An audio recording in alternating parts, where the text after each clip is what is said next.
सासंग जी बड़े प्यार से कहना धनंकार जी। बहुत बहुत स्वागत है आपका आपके अपने चैनल निरंकारी सॉन्ग पर दास गोल्डी अरोड़ा। सासंग जी अपना विश्वास कभी प्रभु से डोलायमान मत होने दीजिए। तो सासंग जी एक ऐसी सच्ची घटना कि प्रभु किस प्रकार सहायता करते हैं कि लखनऊ के डॉक्टर मदीन जो कि कैंसर स्पेशलिस्ट थे, सासंग वो बहुत सारे कैंसर मरीजों की जान बचा चुके थे और जिन मरीजों को डॉक्टर्स और जवाब दे देते थे वो उन मरीजों को संभाल लिया करते थे और उनका कैंसर ठीक कर देते थे। शासन इस प्रकार भारत सरकार ने डिसाइड किया कि उन्हें लाइफ टाइम अचीवमेंट अवार्ड दिया जाए और शासन उन्होंने उनको लेटर डाला और उन्हें दिल्ली आने के लिए आमंत्रित किया। अब वो दिल्ली आने के लिए जब अपनी एयर टिकट लखनऊ से दिल्ली की बुक की और जब एयरपोर्ट गए तो उस दिन उन्हें पता चला कि आज फ्लाइट्स नहीं जा रही हैं, फ्लाइट्स मिस हैं। तो उसके बाद उन्होंने डिसाइड किया कि अभी तो 10 घंटे पड़े हैं, सुबह का ही वक्त है पहुंचने में। तो उन्होंने बाहर जाकर एक टैक्सी हायर कर ली और ड्राइवर के साथ वहां से चल पड़े दिल्ली के लिए लखनऊ से। तो आगे काफी दूर जाकर देखते हैं कि रास्ते में बहुत जाम लगा हुआ है। तो ड्राइवर उन्हें कहने लगा, डॉक्टर साहब अगर आप कहो तो मैं किसी सर्विस रोड से निकाल लूं साइड से।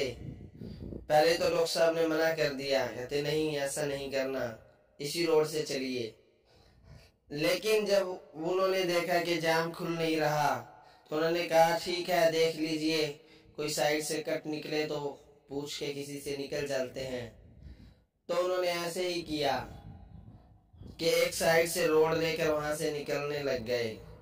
अब शासन वो लोगों से पूछते पूछते आगे रोड पर निकलते रहे।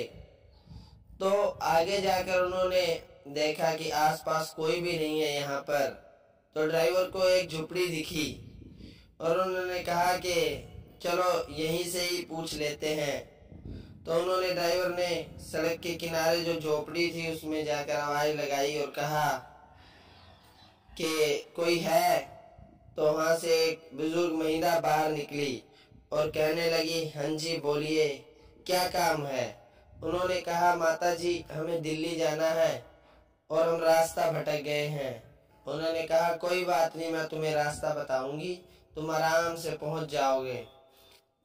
अगर पानी पीना है कुछ खाना है तो खा लीजिए।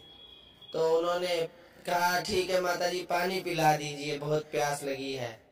तो डॉक्टर साहब और वो दोनों पानी पीने के लिए गाड़ी से नीचे उतर आए और उन्होंने उन माता जी के पास पानी पिया। तो वो ड्राइवर पूछने लगा, माता जी आप यहाँ अकेली रहती हो। उन्होंने कहा नहीं बेटा, मैं अपने पोते के साथ रहती हूँ जो थोड़े ही समय के लिए मेरे साथ है, वो भी चल बसेगा। और ये बोलते बोलते उस बुजुर्ग महिला का गला रुंध गया और आंखों में से आंसू आने लगे और कहने लगी कि इसके माता पिता तो पहले इसे छोड़कर चले गए इस दुनिया से, अब इसका भी कोई भरोसा नहीं। तो डॉक्टर साहब ने कहा कि माता जी क्या हुआ है। कहते पूछिए मत, इसे तो कैंसर है और ये लास्ट स्टेज पर है, सारे डॉक्टर्स जवाब दे चुके हैं, इसका बचना मुश्किल है।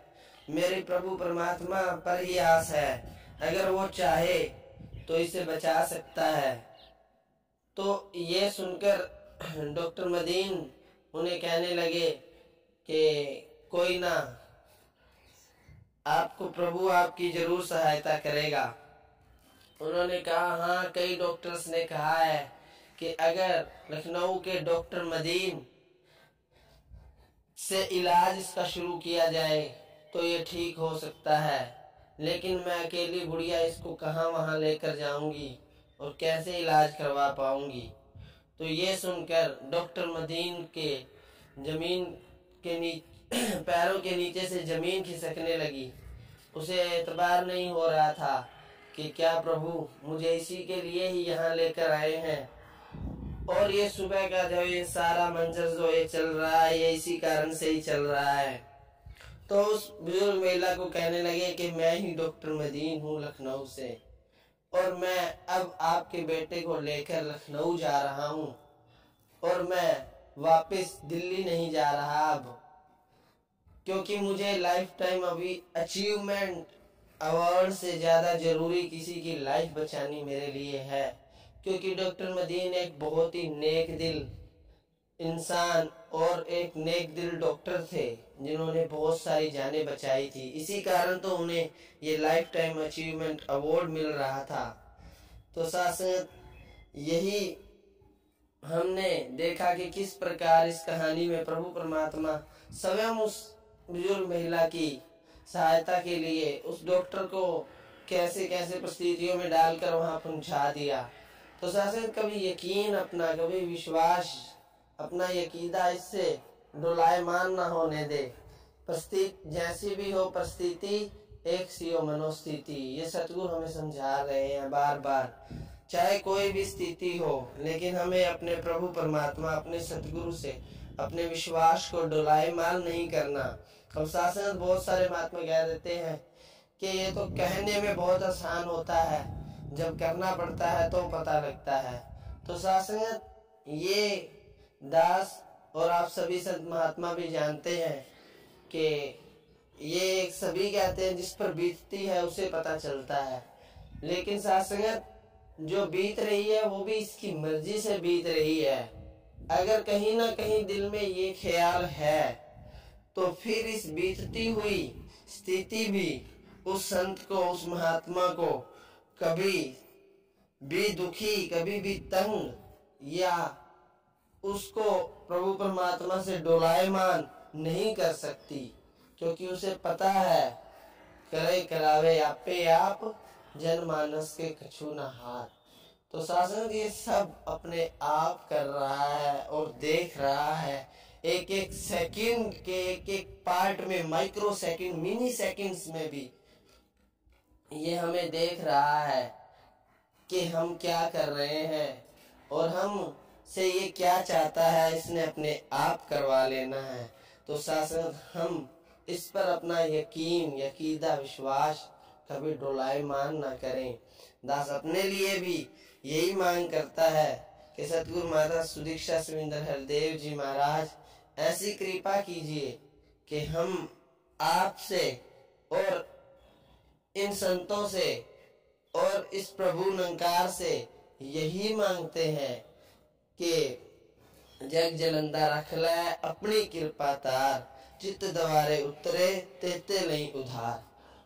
तो शासन के हमें इस दुनिया से आप उभार लेना, इस दुनिया से हमें अपने आप से जोड़ के रखना, और हमारा विश्वास आपसे कभी डोलायमान ना हो, हमारा यकीदा कभी डोलायमान ना हो।